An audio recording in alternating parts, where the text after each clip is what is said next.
Bienvenue dans The Cloud Show, le podcast où l'on prend un sujet cloud et on le rend simple, clair et compréhensible par tout le monde, même si tu n'es pas un expert. Aujourd'hui, on va répondre à une question que beaucoup se posent. Cloud public, privé ou hybride?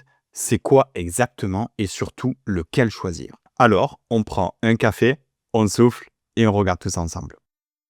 Pourquoi ce sujet est si important?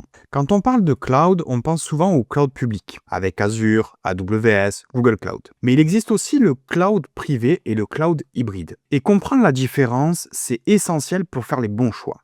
Parce que derrière ces mots, il y a des impacts énormes sur la sécurité, les coûts, la flexibilité et la conformité. Commençons par le cloud public.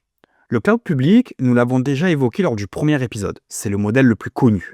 Azure, AWS, Google Cloud, etc. Ce sont des plateformes ouvertes à tous, accessibles via Internet. Tu partages l'infrastructure avec d'autres clients, mais chaque ressource est isolée logiquement. Imagine un immeuble avec des centaines d'appartements. Chaque locataire a son espace privé, mais l'immeuble est commun. Le fournisseur gère tout, donc le bâtiment, la sécurité physique, l'électricité. Toi, tu t'occupes de ton appartement. Les avantages, une scalabilité énorme, innovation rapide, coût à l'usage. Tu peux créer par exemple une VM en 30 secondes, déployer une app en quelques minutes et payer uniquement ce que tu consommes. L'inconvénient, tes données sont hébergées chez un tiers. Donc il faut gérer la conformité, la sécurité des accès et parfois la souveraineté des données. À l'opposé, le cloud privé. C'est une infrastructure dédiée à une seule organisation. Elle peut être hébergée dans ton data center ou chez un fournisseur spécialisé. Mais dans tous les cas, l'environnement est réservé à toi. Imagine une maison individuelle. Tu as tout le contrôle, mais aussi toute la responsabilité. Un cloud privé est souvent construit avec des plateformes comme VMware ou encore Nutanix. Les avantages, tu peux aller très loin en termes de sécurité, de personnalisation, et c'est souvent plus simple pour répondre à des exigences de conformité dans des secteurs sensibles, comme la santé ou encore la finance. L'inconvénient, c'est plutôt assez coûteux et souvent moins flexible qu'un cloud public. Tu dois acheter ou provisionner le matériel, l'exploiter, le maintenir, le patcher, le renouveler. Et si tu veux scaler, ce n'est pas instantané. Il faut ajouter de la capacité, donc ça prend du temps et ça demande de la planification.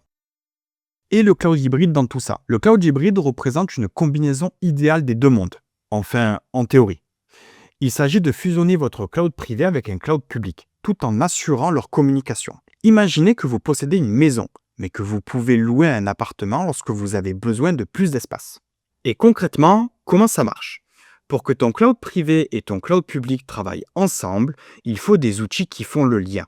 Par exemple, chez Microsoft, il y a deux solutions clés. Azure Arc, c'est comme une télécommande universelle. Tu peux piloter tes serveurs qui sont chez toi et tes ressources dans le cloud depuis une seule console, avec les mêmes règles de sécurité et de gouvernance. On va retrouver également Azure Local. C'est un peu comme avoir une mini Azure dans ton data center. Tu gardes tes données sensibles chez toi, mais tu profites des fonctionnalités du cloud public. Pourquoi cela est utile? Parce que tu peux garder tes données critiques en local, tout en utilisant le cloud pour absorber les pics de charge, tester rapidement un nouveau service ou mettre en place un plan de reprise d'activité, autrement appelé PRA. L'avantage? Une flexibilité énorme. Tu gardes tes données sensibles en privé tout en profitant du cloud public pour absorber les pics de charge, mettre en place un plan de reprise d'activité ou lancer un nouveau produit rapidement. L'inconvénient? Une complexité plus élevée. Il faut gérer la connectivité, la sécurité entre les environnements, la cohérence des identités, bref, éviter que ça devienne une solution fragmentée et difficile à maintenir. Du coup, comment choisir sans se tromper? Je te propose une grille très simple en 5 points. Le premier point, la conformité et données sensibles. Si tu as des exigences fortes du réglementaire ou des données critiques à garder sous contrôle, le privé ou l'hybride devient souvent naturel. Le deuxième point, la latence et les contraintes terrain.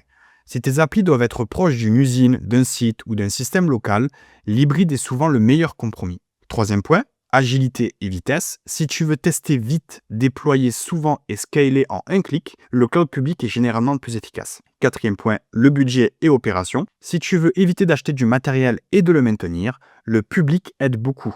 Si tu as déjà un data center solide et une équipe qui sait l'opérer, le privé ou l'hybride peut se défendre. Le cinquième point, la résilience. Demande-toi simplement, si ton site tombe ou si ton cloud a une panne, est-ce que tu as un plan?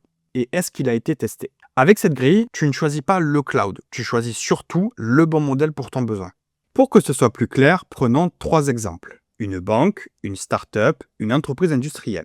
Une banque, elle va garder ses données clients dans un cloud privé pour respecter la réglementation, mais utiliser le cloud public pour héberger son site web et ses API. Une start-up, elle choisit le cloud public pour aller vite, tester rapidement et éviter d'investir dans du matériel. Et enfin, une entreprise industrielle, elle opte pour un modèle hybride, ses systèmes critiques restant privés, mais elle utilise le cloud public pour traiter ses données, faire de l'IA ou gérer des pics de charge. Mais du coup, vous allez me demander la tendance actuelle. Eh bien aujourd'hui, la majorité des entreprises ne choisissent pas un seul modèle.